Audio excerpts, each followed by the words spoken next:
श्री कृष्ण कहते हैं, कौन सी स्त्री समय से पहले ही विधवा हो जाती है। नमस्कार मित्रों, स्वागत है आपका हमारे इस चैनल पर। एक बार माता लक्ष्मी भगवान विष्णु से मिलने के लिए जाती हैं और कहने लगती है, प्रभु, जब मैं आपसे मिलने के लिए आ रही थी तो मेरी नजर मृत्युलोक पर पड़ी। वहां मैंने देखा कि 3 स्त्रियां जो आपस में सहेली थीं, उनमें से 2 स्त्रियां विधवा होकर के दुखी जीवन जी रही थी, जबकि एक स्त्री सुहागन होकर के अपने पति के साथ सुखी जीवन जी रही थी। प्रभु, यह बात मेरी समझ में नहीं आई, इसलिए मेरे मन में 3 प्रश्न बुझने लगे।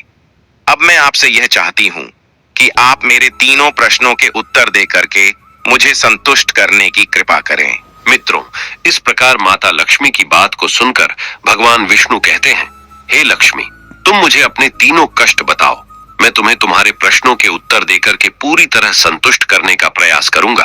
अब माता लक्ष्मी कहती है, प्रभु, मेरा पहला प्रश्न है, कौन सी स्त्री समय से पहले विधवा हो जाती है।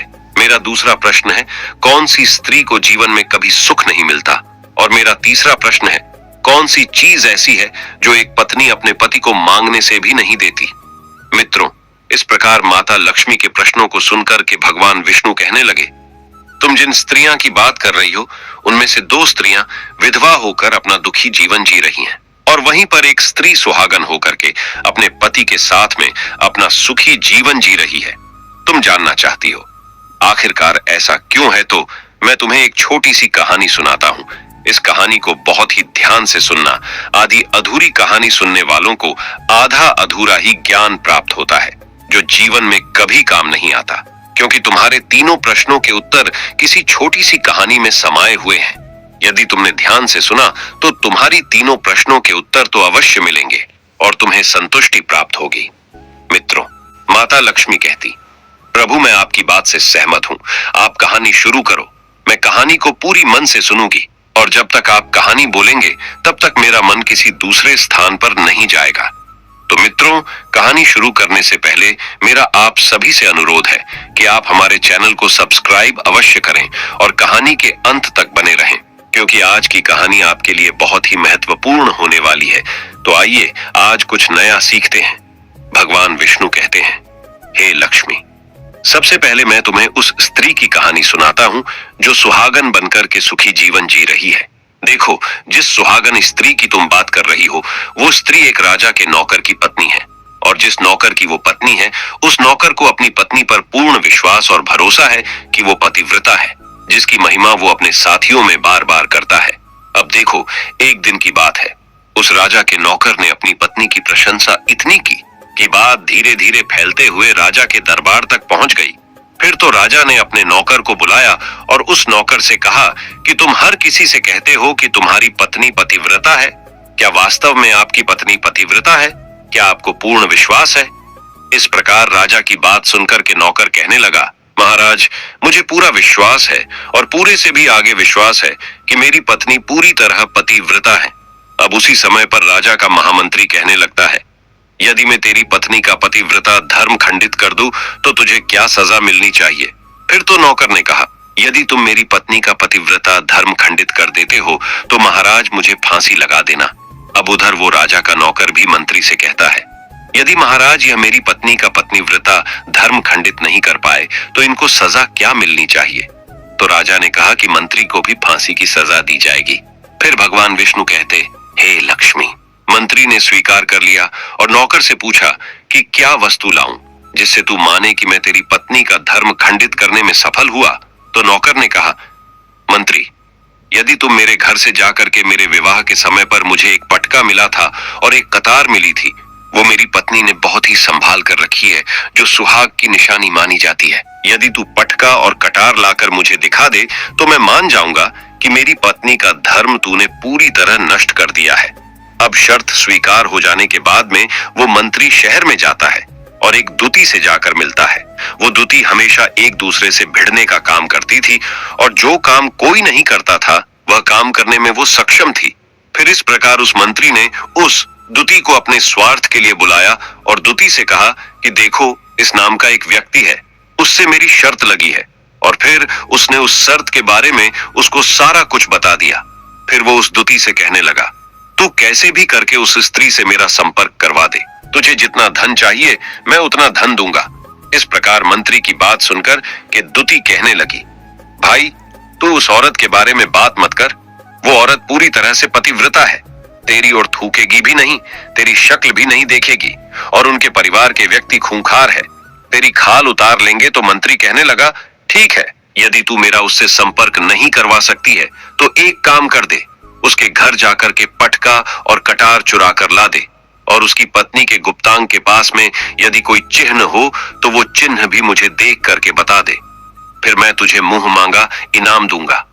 ये बात दुती की समझ में आ गई और उसने कहा, ठीक है, मैं तुम्हारा काम अवश्य करूंगी।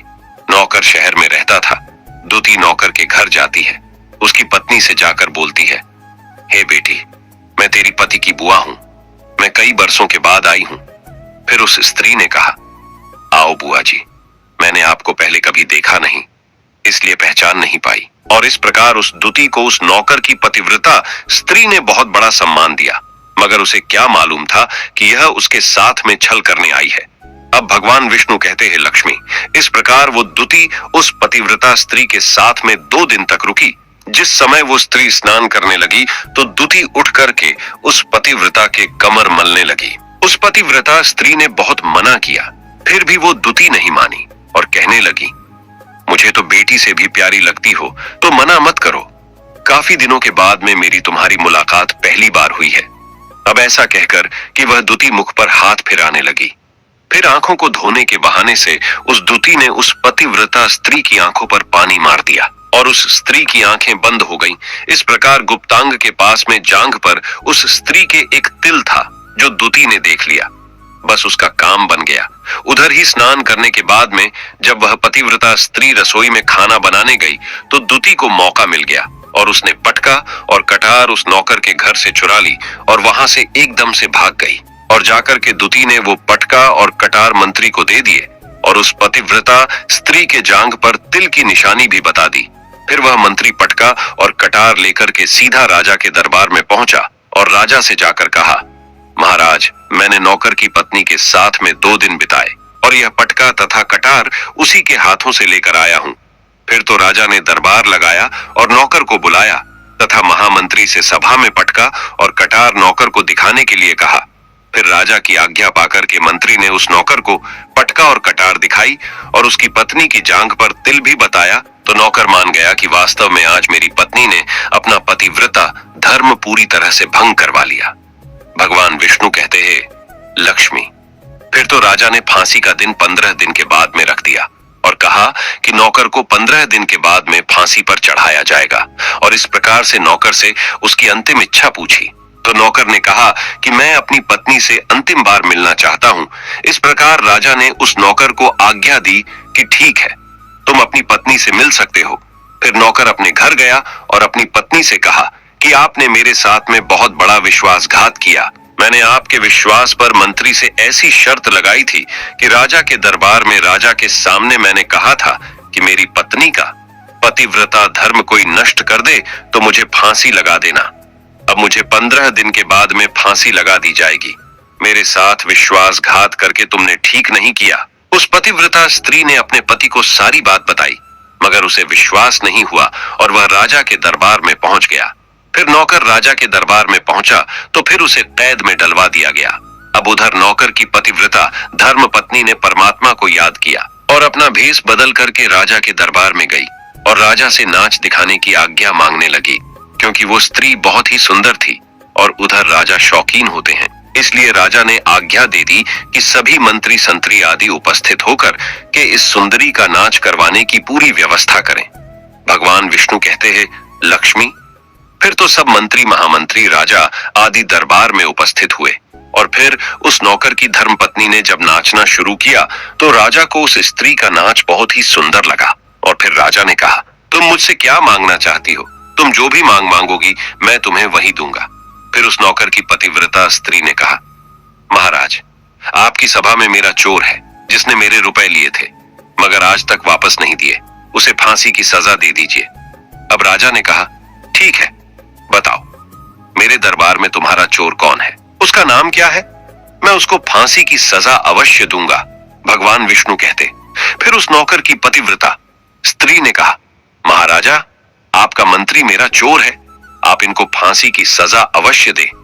अब उधर जैसे ही मंत्री ने सुना कि ये सुंदरी मुझे अपना चोर बता रही है, तो मंत्री कहने लगा, महाराज, मैं कसम खाकर कहता हूं कि मैंने इसका कभी कुछ नहीं चुराया है। मैंने इसे आज तक कभी देखा ही नहीं है, तो मैं चोरी कैसे कर सकता हूं?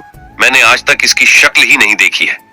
अब भगवान विष्णु कहते हैं, लक्ष्मी, जैसे ही मंत्री ने कहा कि मैंने इस सुंदरी की आज तक शक्ल ही नहीं देखी है, तो वो सुंदरी कहने लगी, महाराज, ये मंत्री मुझे जानता नहीं है, तो आप इससे ये पूछो कि ये पटका और कटार कहां से लाया था। मैं उस नौकर की पत्नी हूं जो आपके यहाँ पर नौकरी करता है, और आप मेरे निर्दोष पति को फांसी चढ़ाने वाले हैं। अब मैं आपको पूरी दस्ता सुनाती हूँ।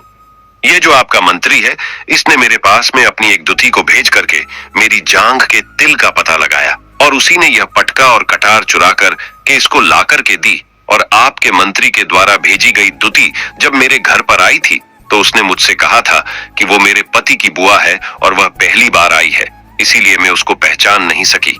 और महाराज, जिस प्रकार मैंने उस स्त्री को अपने यहाँ पर बहुत बड़ा सम्मान दिया और अपने घर पर उसके ठहरने की व्यवस्था की, और इस प्रकार उस नौकर की पतिव्रता स्त्री की बात को सुन करके राजा ने दुती को बुलाया।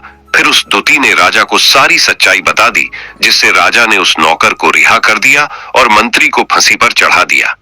भगवान विष्णु कहते हैं, हे लक्ष्मी, इस प्रकार उस नौकर की पतिव्रता स्त्री ने अंत में राजा से कहा, महाराज, मैं अपने पति से बहुत प्यार करती हूँ। मैं एक चरित्रवान स्त्री हूँ। कभी भी मैं अपने पति का नाम तक अपने मुंह से नहीं लेती। भगवान विष्णु कहते हैं, लक्ष्मी, मेरी कहानी पूरी होती है। अब तुम अपने तीनों प्रश्नों के उत्तर सुनो।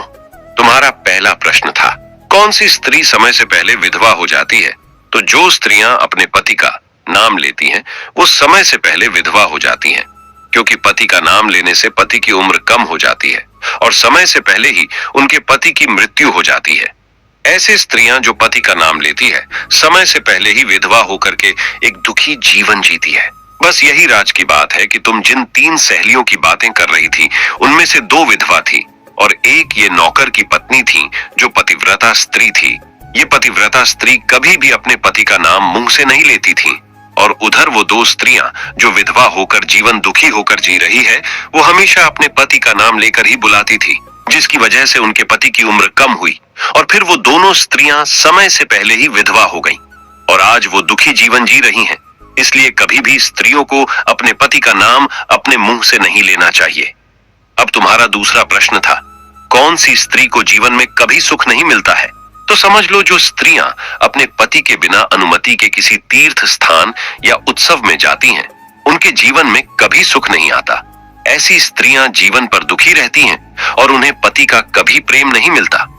भगवान विष्णु कहते हैं, लक्ष्मी, तुम्हारा तीसरा प्रश्न था कि ऐसी कौन सी चीज है जो एक पत्नी अपने पति को मांगने से भी नहीं देती? तो समझ लो, वह चीज गाली है। एक चरित्रवान स्त्री कभी अपने पति को गाली नहीं दे सकती, और जो स्त्री गाली देती है, वो स्त्री कभी चरित्रवान नहीं होती। और ऐसी स्त्री जीवन भर रोती है, उसके जीवन में कभी सुखी नहीं आती और समय से पहले ही ऐसे स्त्री विधवा हो जाती है। मित्रों, इस प्रकार कहानी सुनने के बाद में माता लक्ष्मी पूरी तरह से अपने तीनों प्रश्नों से संतुष्ट होकर कहती हैं, प्रभु, वास्तव में जो स्त्री चरित्रवान होती है, वो कभी दुखी जीवन नहीं जीती है, क्योंकि ऐसे घर में लक्ष्मी का सदा वास होता है और वह घर धन धान्य से हमेशा भरपूर बना रहता है। ऐसी स्त्रियां हमेशा घर को स्वर्ग बना देती हैं। तो दोस्तों, यदि आपको ये वीडियो पसंद आई हो तो प्लीज आप हमारे चैनल को सब्सक्राइब अवश्य करें, वीडियो को लाइक करें और दोस्तों, सच्ची श्रद्धा से कमेंट में जरूर लिखें, जय श्री राम, जय हनुमान। साथ ही देवों के देव हर हर महादेव सदैव आप पर अपनी कृपा बनाए रखे। प्रिय मित्रों, वीडियो को अंत तक देखने के लिए धन्यवाद। जय श्री राम।